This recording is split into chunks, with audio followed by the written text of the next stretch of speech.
Hello everyone and welcome back to another brand new GP Bikes video. Now in today's video we will be covering another track special of sorts. This is the Buddha Circuit International and this track was built in 2011 and unfortunately it's one of Herman Tilke's best tracks, but it's just for many reasons been left behind and now is pretty much dormant for most of the year. It holds a few national level races, but up until this year it hasn't really been on any international scene. Unfortunately for us though, it is coming back and maybe that might spike a little bit of something that could get it back onto a Formula 1 paddock, get it into the GP, maybe even the World Superbike. Today I'm going to cover why it dropped off from Formula 1, why GP never managed to get in the door, and why it got cancelled from 2013's World Superbike calendar. Now, this circuit was best known for the venue of the annual Formula 1 Indian Grand Prix, which was first hosted in October 2011. However, the Grand Prix was suspended for 2014 and subsequently cancelled due to tax dispute with the Indian government and the owners of Formula 1. In 2015, Dorna's CEO, Carmelo Espelito, said he wanted to expand into India sooner rather than later. India is currently the second biggest motorcycle market in the world, and therefore their willingness to push through a deal to go racing in India for both organisers and teams sooner rather than later. Espelito appreciates how big the Indian market is and looking forward to getting it on the calendar, wait for it, in 2017. Now, unless you're finding this video 5 years in the past, which I haven't made, it is 2022. That calendar came and went.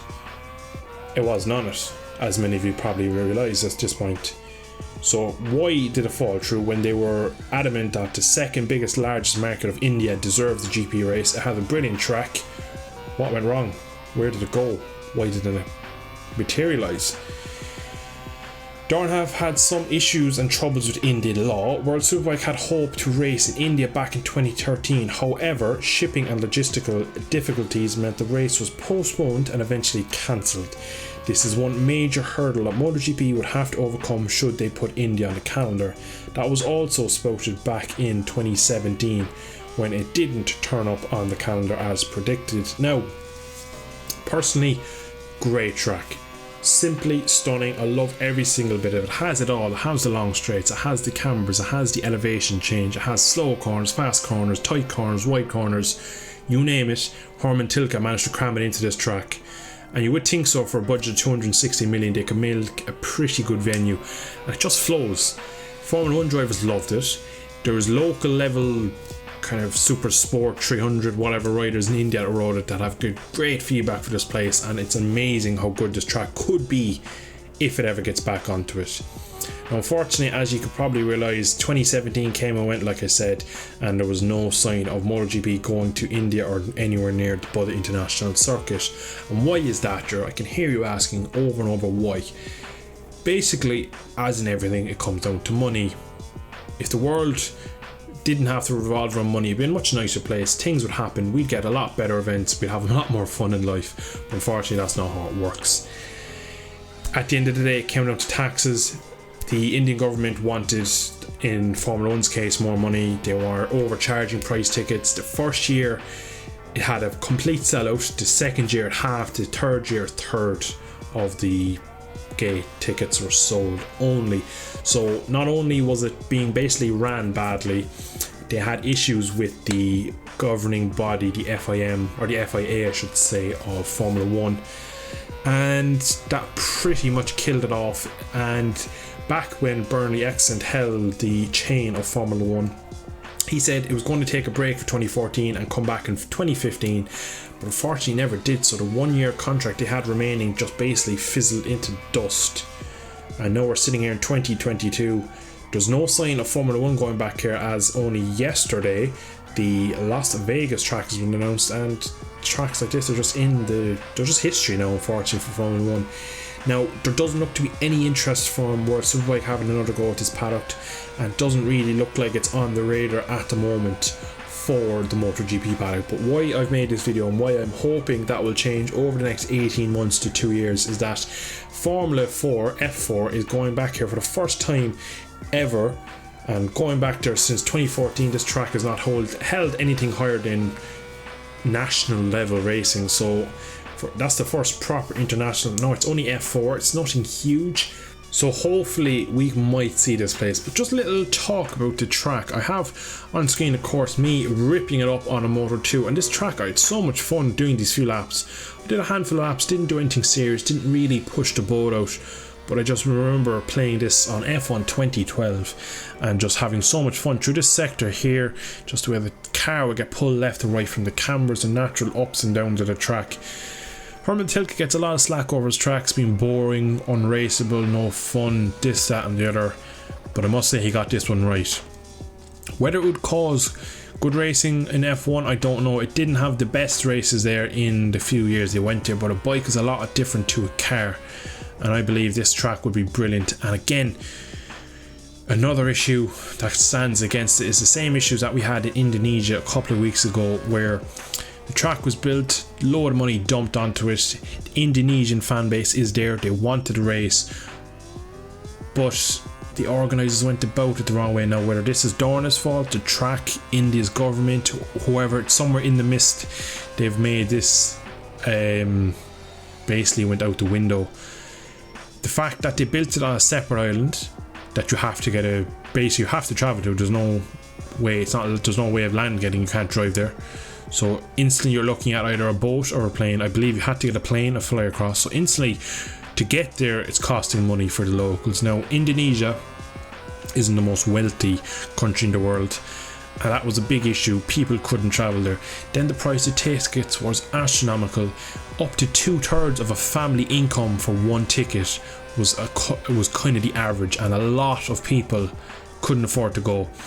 Now, a couple of days before the race, I think it's Thursday, they went through Jakarta, I think it's called, and pretty much Motogp had never seen anything like it. People absolutely crowded on the street, screaming and cheering on the riders as they went past on a little parade through the city, and it just shows how impressive and how important it is to that nation that a GP is finally back after 25 years. Now, how does that tie into this track? I believe exactly the same thing could happen, because it happened.